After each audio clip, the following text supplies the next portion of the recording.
పెట్టారు అన్న. ఇప్పుడు ఒక హైకోర్టు జడ్జి కంటే ఎక్కువ తెలుసా అన్న ఈ సమీక్ష చేసే అధికారులకు కావచ్చు, నాయకులకు ముఖ్యంగా? అంటే హైకోర్టు పని హైకోర్టుది, హైకోర్టు సుపీరియర్. అవును. దీనికి రాష్ట్ర ఇప్పుడు మీకు తెలుసా అన్న, ఒక ఇంట్రీమ్ ఆర్డర్ వచ్చింది తెలుసా మీకు? జియో 46 మీద ఒక ఇంట్రీమ్ ఆర్డర్ వచ్చింది లేటెస్ట్గా. దాంట్లో హైకోర్టు ఏం చెప్తుందంటే అన్న, ఇంట్రీమ్ ఆర్డర్లో ఇచ్చిన ఆర్డర్ చెప్తున్నాను నేను మీకు. CD1 CD2 అని చెప్పి మీరే ఒక క్లాసిఫికేషన్, ఒక వర్గీకరణ చేసిర్రు. ఒక వర్గీకరణ, ఒక పోస్టుకు సంబంధించిన ఒక వర్గీకరణ జరిగిన తర్వాత దానిలో నుంచి మళ్ళీ డిస్ట్రిక్ట్ కట్ ఆఫ్లు పెట్టడం అనేది రాజ్యాంగానికి విరుద్ధం, ప్రెసిడెన్షియల్ ఆర్డర్కి విరుద్ధం అది.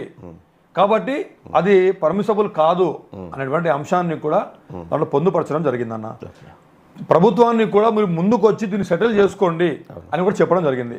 ఒకవేళ ప్రభుత్వానికి నిబద్ధత ఉంటే ఈ అంశం మీద నిజంగానే 46 జియో అబద్ధకు నష్టం జరిగింది అని వాళ్ళు అనుకుంటే ఇమ్మీడియట్గా కోర్టులో ఎస్ మేము దీని మీద ఖచ్చితంగా పాజిటివ్గా ఉన్నాం, మీ ఇంట్రీమ్ ఆర్డర్ కోర్టే ఇచ్చింది, ఆ ప్రకారంగానే మేము అయితేనేమో స్టేట్ వైడ్ చేస్తాం, లేకపోతేనేమో CD1 CD2 ప్రకారంగానైనా చేస్తాం అని చెప్పి వెంటనే దీన్ని సెటిల్ చేయవచ్చు కదా అన్న.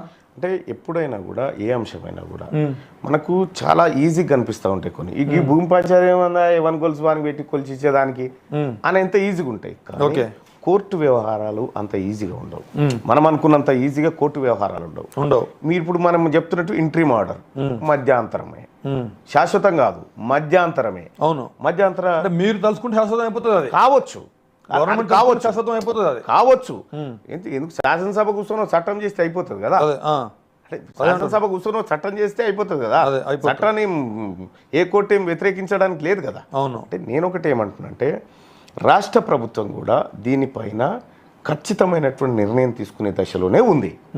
అందుకోసం వేచి చూస్తుంది తప్ప ఏదో ఎవరికో అన్యాయం చేయాలని, దాని నుంచి ఏదో తప్పించుకోవాలనేటువంటి ఉద్దేశం ఎవరు. అప్పటి వరకు ఇప్పటికే 8-10 మంది చచ్చిపోయారు అన్న జియో 46 గురించి, ఆత్మహత్య చేసుకుని చచ్చిపోయిన పిల్లలు చచ్చిపోయారు. ఎందుకంటే వానికి రిజర్వేషన్లు ఉన్నాయి, ఎస్సీలు ఎస్టీలు ఉండి కూడా మీకు ఉద్యోగాలు రాలేదారా? సంవత్సరం 2 సంవత్సరాలు ఇంతకుముందు చెప్పినట్టుగా వాడు ఇంట్లో ఉన్న డబ్బులు మొత్తం తీసుకొని పోయి అప్పు చేసి ఆ టైం పెట్టి వాళ్ళకు ఇక మాకు ఇప్పుడు ఆల్రెడీ మెయిన్స్ అయిపోయింది, ఇప్పుడు మాకు మెయిన్స్ అయిపోగానే మాకు జాబ్ వస్తుంది, నాకు ఇన్ని మార్కులు వస్తున్నాయి, కట్ ఆఫ్లు చూసుకుని నాకు జాబ్ వస్తుందని చెప్పి వాడు అప్పులు చేసిన వాళ్ళకి చెప్పుకొని పెట్టిండు. ఇప్పుడు అటేమో వాడు అప్పు కట్టలేకపోతుండు, ఇటేమో డ్యూటీ ఎక్కలే, వాడు ఎవరికి జవాబు చెప్పుకోవాలని తెలియదు. అంటే ఒకటి బయట ఉద్యోగం రాలేదని చెప్పి వాడిని తెప్పి పొడుస్తూ ఉంటారు పూర్తిగా. ఇప్పుడు ఒక్కొక్క నిమిషం అన్న ఈ జియో 46 వల్ల జరిగే ఒక్కొక్క నిమిషంలో ఒక్కొక్క జీవితం అంతమే అయ్యే అవకాశాలు ఉన్నాయి. దీన్ని ఇమ్మీడియట్ గా ఎందుకు సాల్వ్ చేయలేకపోతున్నా? ఇప్పుడున్నటువంటి పరిస్థితిలో ఇప్పుడు మనం ఏ చిన్న పని చేయాలన్నా ఎలక్షన్ కమిషన్ ఆఫ్ ఇండియా అనుమతి తప్పనిసరి ఇప్పుడున్న పరిస్థితిలో. ఎందుకంటే మనకు కోడ్ వచ్చి కూడా దాదాపు 2 నెలలు కావస్తుంది ఈ ఎలక్షన్ కోడ్ వచ్చి. ఈ పరిస్థితుల్లో నిర్ణయం తీసుకునే పరిస్థితి ఉండదు. మీరు అధికారంలో ఉన్నా నిర్ణయం తీసుకోమని అనట్లే, ఒక స్టేట్మెంట్.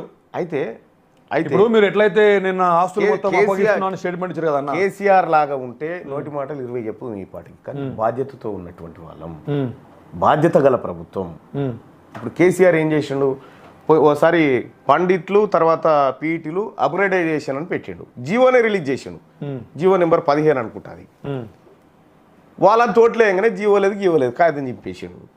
ఆ కార్యక్రమాలు చేసే ప్రభుత్వం ఇప్పుడు లేదు. ఇప్పుడు చేసేటువంటి ప్రభుత్వం బాధ్యతతో ఉన్నటువంటి ప్రభుత్వం.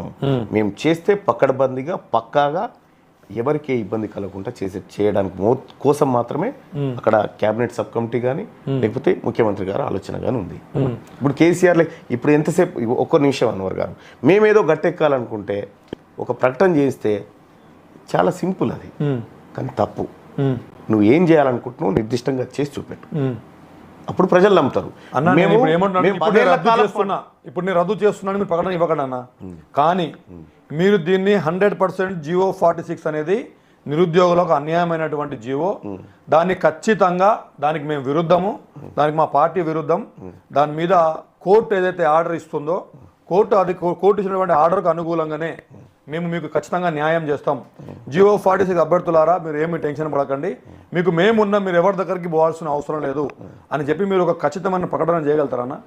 ఒక విషయం ఏం చెప్తానంటే ఇది ఖచ్చితమైన ప్రకటన కోర్టు ఆధీనంలో ఉండే చేయమంటున్నా. నేనేమంటున్నా వ్యతిరేకంగా చేయమని నేనేమంటున్నా, కోర్టు ఏం చెప్తుంది అనేది కోర్టు వ్యవహారం, కానీ మీరు ఖచ్చితమైన ప్రకటన చేయమంటారు. ఈ ఖచ్చితమైన ప్రకటనలు చేసి మేనిఫెస్టోలో పెడితేనే ఇప్పుడు ఆ చర్చ. మరి అది కంటిన్యూ అది కాలేదు ఫుల్ఫిల్ కాలేదు ఖచ్చితమైన ప్రకటన. అంటే ఇప్పుడు మీరు చేయగలుగుతారా అది ఏది ఇప్పుడున్న పరిస్థితుల్లో? అంటే ఇప్పుడున్న ఎలక్షన్ కోడ్లలో లేకపోతే ఇప్పుడున్నటువంటి దాంట్లో ఇప్పుడు మీకు అధికారం ఇస్తే మీరు చేయగలుగుతారా? నాకు అధికారం ఇస్తే నేను ఏం చేస్తే తెలుసా అన్న, నేను ఖచ్చితంగా జియో 46కి విరుద్ధం ఈ ఎలక్షన్లు అయిపోయిన వెంటనే ఇవాళ మేము ప్రకటన అధికారికంగా ప్రకటన చేస్తున్నాం. ఈ ఎలక్షన్ ఆర్డర్ ఉంది కాబట్టి మేము కోర్టులో చేయలేము కాబట్టి మేము కోర్టులో ఇంటరీమ్ ఆర్డర్ కూడా ఉంది. ఆ ఆర్డర్ ప్రకారంగా కోర్టు ఆధీనంలోనే ఖచ్చితంగా మాకు కనుక అవకాశం ఉంటే ఇమ్మీడియట్ గా ఈ జియో 46ని రద్దు చేస్తాం. అవకాశాలు ఉన్నాయా లేదా అనేది మేము ఉన్నామన్నా, మీకు అడ్వకేట్లు కూడా ఉన్నారు, కోర్టు కూడా ఉంది. ఖచ్చితంగా మీకు ఎలాంటి ఇబ్బంది లేకుండా మీకు ఒక్క పర్సెంట్ కూడా ఇబ్బంది లేదన్నా. చేయాల్సింది ఏంటంటే నిజంగానే నిరుద్యోగం నష్టపోయారు నేనేమంటున్నా అని చెప్పి మీరు నమ్మిరు కాబట్టి దాన్ని ఇంప్లిమెంట్ చేయమని చెప్తున్నాం అంతే. ఇప్పుడు మీరు చెప్తారు కానీ మేము ఎలక్షన్ కంటే బిఫోరే చెప్పినాం ఈ మాట. ఎలక్షన్ కంటే బిఫోరే కాంగ్రెస్ పార్టీ తన స్టాండ్ చెప్పింది జియో 46 పైన. గౌరవ్ ఇప్పుడున్నటువంటి ముఖ్యమంత్రి గారే చెప్పిండు మా స్టాండ్ అప్పుడు ప్రజల ముందు ఉంది, అదే స్టాండ్ కట్టుబడి ఉంది. ఇప్పుడు మీరు అవకాశం ఉంటే రద్దు చేస్తారా? ఎందుకు రద్దు చేయం? ఖచ్చితంగా జియో 46 అవకాశం ఉంటే మాత్రం 1% అవకాశం ఉన్నా హైకోర్టు ఇది రద్దు చేయాల్సిందంటే ఇమ్మీడియట్ గా రద్దు చేసి పారేస్తుంది గవర్నమెంట్. హైకోర్టు రద్దు చేయాల్సిందే అని కాదన్నా. ఇప్పుడు ఒక కేసు అవుతుందన్నా, నేనేమన్నా చిన్న మాట చెప్తాను, ఒక కేసు అయిందన్న, ఏదో ఒక కేసు, అది భూమి పంచాయతీ కావచ్చు, క్రిమినల్ కేసు కావచ్చు అన్న, కోర్టు నడుస్తుందన్న. ఇప్పుడు ఇద్దరు మ్యూచువల్ గా మేము కాంప్రమైజ్ అయినాం అనుకుంటే అన్న, రేపటికి రేపు ఎలక్షన్ అయిపోయిన వెంటనే, కోడ్ అయిపోయిన వెంటనే ఇమీడియట్ గా 1 డేలో అయిపోతుంది అన్న. నేనేమంటున్నా, నేను ముఖ్యమంత్రి గారితో మాట్లాడిపించేటోని, అవును, కానీ కోడులో ప్లస్ పూర్తి స్థాయిలో హైకోర్టు ఏం చెప్తుందో తెలుసుకోకుండా సరే వ్యక్తిగతంగా అభిప్రాయం ఉండొచ్చు ముఖ్యమంత్రి ఆర్డర్ ఉందన్న, నేను ఇస్తాను మీకు. ముఖ్యమంత్రి గారికి వ్యక్తిగతమైన అభిప్రాయం ఉండొచ్చు, కానీ రేవంత్ రెడ్డి గారికి ఉండొచ్చు, కానీ ముఖ్యమంత్రి గారికి వ్యక్తిగత అభిప్రాయాలు ఉన్నాయి. ముఖ్యమంత్రి గారి చుట్టూ ఒక వ్యవస్థ ఉంటది, ఆ వ్యవస్థ పరిధిలో ఆయన వ్యవహరించాల్సి ఉంటది. నేనేమంటున్నా, కాంగ్రెస్ పార్టీ క్లియర్ గా జియో 46 కు విరుద్ధం అని ప్రకటించింది, గతంలో కూడా చెప్పింది, ఆ మాట కట్టుబడి ఉంది. ఇప్పుడు జియో 46 రద్దు అయితే ఇప్పటికే ట్రైనింగ్ స్టార్ట్ అయిపోయింది. మరి జియో 46 రద్దు అయిన తర్వాత ఎవరైతే కొంతమంది పిల్లలు ఇన్ అవుతున్నారో మరి వాళ్లకు ఖచ్చితంగా అపాయింట్మెంట్ ఆర్డర్లు ఇచ్చి వాళ్ళను మళ్ళీ ఇదే బ్యాచ్లో సీనియారిటీ కూడా మిస్ కావద్దు. నువ్వు ప్రభుత్వాలు చేసిన తప్పుకు పిల్లలు నష్టపోవాలి కాబట్టి వాళ్ళ సీనియారిటీ కూడా కలిపి ఇదే బ్యాచ్లో కంటిన్యూ అయ్యేలాగా చేయగలుగుతారన్నా?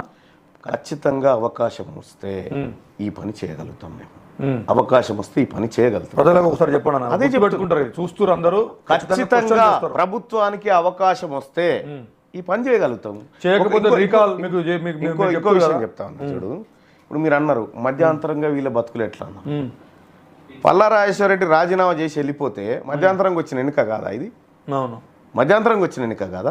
రాజీనామా చేసి వెళ్ళిపోతే ప్రతిదానికి ఒక మార్గం ఉంటుంది, ప్రతిదానికి ఒక ఆన్సర్ ఉంటుంది. ఓకే, ఆ విధంగా చేసుకుంటూ ముందుకు పోతారు.